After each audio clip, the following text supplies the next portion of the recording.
Sharp global academy MEC CEC BCom BBA చదివే విద్యార్థులకు #1 coaching academy for CA CMA CIMA ACCA CMA US professional courses. అంటే రెండు ఊపిరితిత్తులు కూడా పూర్తిగా పాడైపోయని చెప్పారండి. ఆల్మోస్ట్ ఆల్ 85% వరకు డ్యామేజ్ అయినాయి మేడం. అంటే మీరు ఈ ఫైనల్ స్టేజ్కి వచ్చేంత వరకు మీకు సిమ్టమ్స్ ఏమీ తెలియలేదండి? లంగ్స్ ద్వారా ఏమైనా ట్రై చేయండి అని చెప్పి ఒక్క డాక్టర్ కూడా నాకు సజెషన్ ఇవ్వలేదు మేడం. దాదాపు 1.5 year నా లైఫ్ ఇట్లా స్పాయిల్ అయిపోయింది మేడం వీళ్ళ వల్ల. లంగ్ ట్రాన్స్ప్లాంటేషన్ చేయాలి, ఎంత ఖర్చు అవుతుందని చెప్తున్నారు? 60 lakhs పైన అయిపోయిందండి. ఎమ్మెల్యేలను కానీ ఎవరిని కూడా ఆర్థిక పరంగా ఆదుకోమని చెప్పేసి ఎవరిని అడగడం జరగలేదా? ఒకసారి మా ఎమ్మెల్యే గారి దగ్గరికి వెళ్ళాం మేడం.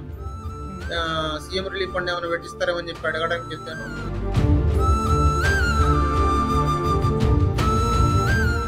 ప్రజెంట్ ఇంటికి సోర్స్ నేను ఒక్కనే మేడం. ఇప్పుడు నేను కూడా 2 years నుంచి ఇంట్లోనే ఉంటున్నాను మేడం. ఇంట్లో రెంట్ హౌస్లో ఉంటున్నాను మేడం. ఇంట్లో రెంట్ లేదు, తినడానికి కూడా మేడం ఇప్పుడు పూట తిన్నా ఒక పూట పస్తులు ఉండాల్సిన పరిస్థితి వచ్చింది మేడం.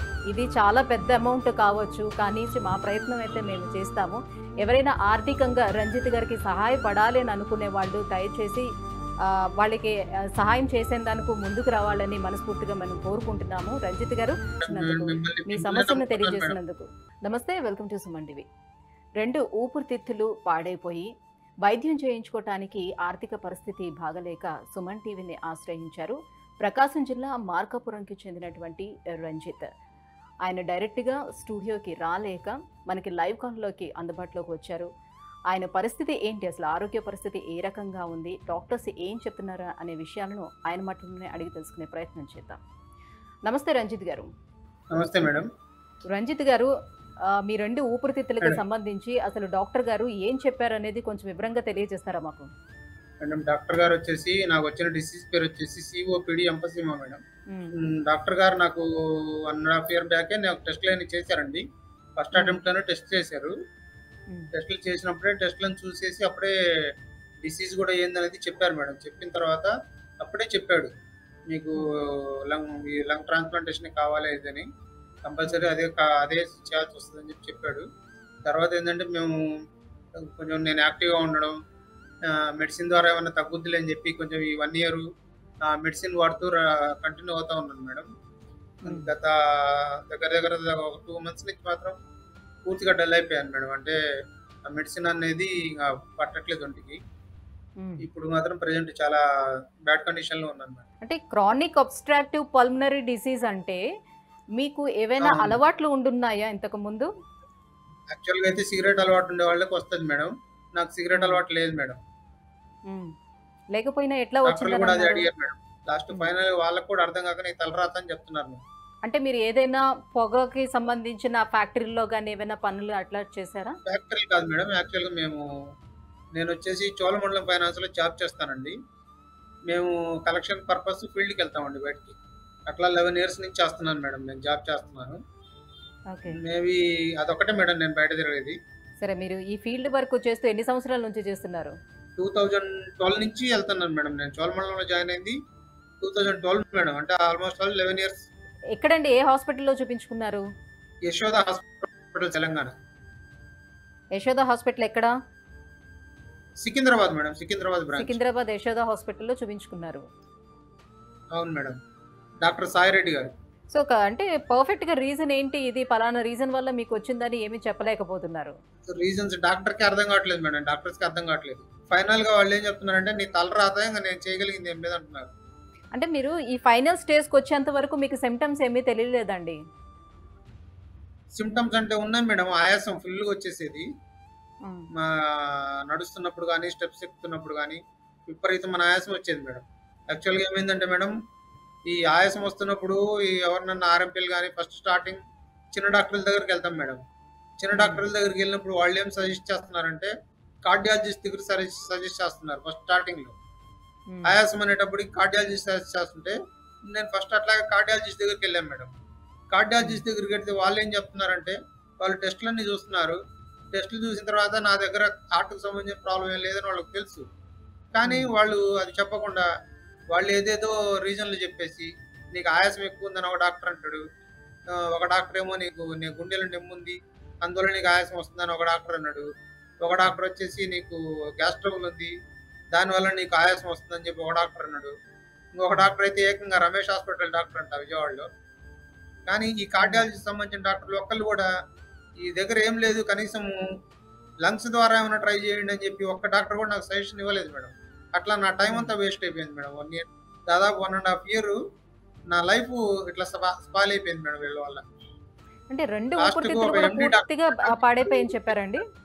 అయిపోయినాయి మేడం, పాడైపోయినాయి మేడం. అప్పటికే నేను యశోద హాస్పిటల్కి వెళ్ళేటప్పటికే ఆల్మోస్ట్ ఆల్ 85% వరకు డ్యామేజ్ అయినాయి మేడం.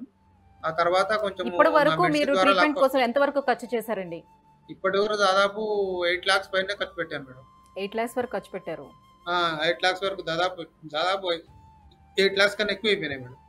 ఇక ఫైనల్లీ ఏం చెప్పారు అసలు డాక్టర్ గారు? ఫైనల్ గా ఒకటే చెప్తున్నారు మేడం, లంగ్ ట్రాన్స్ప్లాంటేషన్ ఒకటే మార్గం అని చెప్తున్నారు మేడం. లంగ్ ట్రాన్స్ప్లాంటేషన్ చెయ్యాలి. ఎంత ఖర్చు అవుతుందని చెప్తున్నారు?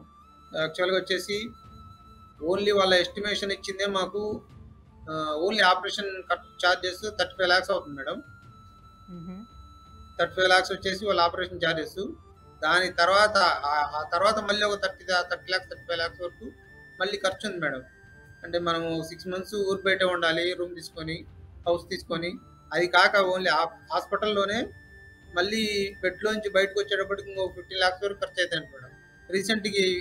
రీసెంట్గా ఒక 6 months బ్యాక్ మేము అక్కడ లంగ్ ట్రాన్స్ప్లాంటేషన్ చేసుకున్నంత మాట్లాడాం మేడం వాళ్ళ బ్రదర్ తోటి. మేము అక్కడ అడిగితే అతనికి దాదాపు 60 lakhs పైనే ఖర్చు అయినాయి అన్నారు మేడం. బయటకు వచ్చేసరికి దాదాపుగా 60 లక్షల వరకు ఖర్చు అవుతుంది అన్నారా? 60 లక్షలు ఎక్కువ అయిందంట మేడం. అంటే ఈ లంగ్ ట్రాన్స్ప్లాంటేషన్ చేయించుకున్న తర్వాత దీని సక్సెస్ రేట్ ఎంత వరకు ఉంటుంది అంటున్నారు? మీకు హామీ ఏమైనా ఇస్తున్నారా? ఫేట్ అని చెప్తున్నారు మేడం. ఫేట్ కాకపోతే అందరికి బాగానే అవుతుంది, ఎవరికి ఏం ఇబ్బంది ఏం లేదు. ట్రాన్స్ప్లాంటేషన్ మాత్రం సక్సెస్ అవుతున్నాయి, దానివల్ల నీకు ఇబ్బంది ఏం లేదు. ఇప్పుడు ఏంటంటే నీకు అన్ని ఆర్గాన్స్ పనిచేస్తున్నాయి ప్రజెంట్ బాడీలో. ఇప్పుడైతే నీకు కరెక్ట్గా సక్సెస్ అయ్యి ఈజీగా బయటికి రాగలవు. నీకు మళ్ళీ దీనివల్ల ఈ ప్రాబ్లం వేరే ఆర్గాన్స్ మీద పడితే నీకు మళ్ళీ ఆపరేషన్ ప్రాబ్లం అవుతుంది. ఇప్పుడైతే ఈజీగా చేసి పంపించవచ్చు అని చెప్తున్నారు మేడం డాక్టర్. మీకు ఎంతమంది పిల్లలండి? నాకు 2 పాపలు మేడం, అమ్మాయిలు. 2 అమ్మాయిలు. ఏం చేస్తూ ఉంటారు? బీటెక్ చదువుతున్నారు మేడం, 2 ఫ్రీ సీట్ వచ్చింది. 2 బీటెక్ చదువుకుంటున్నారు. సో బీటెక్ చదువుతున్న 2 అమ్మాయిలు అవును ఉన్నారు. మేడం, మీరు ఒక్కరే ఇంటికి పెద్ద దిక్కు. నేను ఒక్కడే మేడం. ఇప్పటి వరకు మీరు ఆర్థిక years సాయం కోసం ఎవరినైనా అడిగారా? ఇప్పటి వరకు అయితే ఎవరిని అడగలేదు మేడం. ప్రజెంట్ ఇంటికి సోర్స్ నేను ఒక్కడే మేడం. ఇప్పుడు నేను కూడా 2 years నుంచి ఇంట్లోనే ఉంటున్నాను మేడం. ఇంట్లో బయటికి కూడా అక్కడికి వెళ్ళట్లేదు మేడం. ఆఫీస్ కూడా రిజైన్ చేశాను. మా చోళమండలం ఫైనాన్స్కి రిజైన్ చేసేసి ప్రజెంట్ ఇంట్లోనే ఉంటున్నాను మేడం. మా మిసెస్ కొంచెం ఆ పని ఈ పని చేసుకొని ఆమె నన్ను, మా ఫ్యామిలీ మొత్తాన్ని పోషిస్తుంది మేడం ప్రజెంట్. ఇప్పుడైతే అంటే మాత్రం లోకల్ చాలా గా అసలు ఉన్నటువంటి ఎమ్మెల్యేలను కానీ ఎవరిని కూడా ఆర్థిక పరంగా ఆదుకోమని చెప్పేసి ఎవరిని అడగడం జరగలేదా? ఒకసారి మా ఎమ్మెల్యే గారి దగ్గరికి వెళ్ళాం మేడం. ఉమ్. సీఎం రిలీఫ్ ఫండ్ ఏమైనా పెట్టిస్తారేమని చెప్పి అడగడానికి వెళ్తాను. ఎస్టిమేషన్ తీసుకురమ్మని చెప్పారు. ఎస్టిమేషన్ కోసం వెళ్ళాం మేడం. వెళ్తాను, ఆ రోజు కుదరలేదు మేడం. ఆ తర్వాత మాకు ఇక్కడ ఎలక్షన్లు వచ్చాయి. ఇప్పుడు ప్రజెంట్ ఎలక్షన్ ఫీవర్ నడుస్తుంది మేడం. అంటే ఈ ఆరోగ్యశ్రీ కార్డులు లాంటివి ఏమీ లేవా మీకు? ఆరోగ్యశ్రీ అడిగా మేడం, ఆరోగ్యశ్రీ నాట్ ఎలిజిబుల్ చెప్పారు మేడం. సో ఏ రకంగా చూసుకున్నా కూడా మీకు బ్యాక్ బోన్ అంటూ ఏమీ లేదు. మీ ఆర్థిక పరిస్థితి ఏమి లేదు మేడం. అదే పూర్తిగా మేడం, ఇప్పుడు మా తలరాత మొత్తం అదే మేడం. ఇప్పుడు మా ప్రాబ్లం అంతా ఇప్పుడు ప్రజెంట్ మొన్నటి వరకు నేను ఒక్కడే ఉన్నాను మేడం. కొంచెం ఆ వచ్చే శాలరీలోనే కొంచెం హ్యాపీగా ఉన్నాం మేడం. మేము అందరం, మా మదరు, నేను, నా భార్య, నా పిల్లలు 2 మేడం. టోటల్ 5 members మీ. నేను ఒక్కనే ఏం చేసేవాడిని మేడం. ఆ వచ్చే అరకొర జీతంతోనే కానీ కొంచెం హ్యాపీగా ఉన్నాం మేడం. ఇప్పుడు అది కూడా మీకంటూ పోయింది ఆస్తులు మేడం. అంటూ ఏమీ కనీసం లేవు. స్టార్టింగ్ నుంచి కూడా మేము ఏ రోజు చేసుకుంటే ఆ రోజు తినడానికి మేడం. అయినంతలో కూడా ఉన్నంతలో తెచ్చుకున్నంతలో అయినా కానీ హ్యాపీగా తినేసి హ్యాపీగా ఉండేవాళ్ళం మేడం. నాకు ఎప్పుడైతే డిసీజ్ వచ్చిందో అప్పటి నుంచి ఇంకా పూర్తిగా అసలు మాకు ఏం జరుగుతుందో కూడా మా లైఫ్లో అర్థం కావట్లేదు మేడం. ఓకే రంజిత్ గారు, సో ఇది చాలా పెద్ద అమౌంట్ కావచ్చు, కానీ సుమన్ టీవీ తరపు నుంచి, సుమన్ టీవీని మీరు ఆశ్రయించారు కాబట్టి సుమన్ టీవీ తరపు నుంచి మా ప్రయత్నం అయితే మేము చేస్తాము.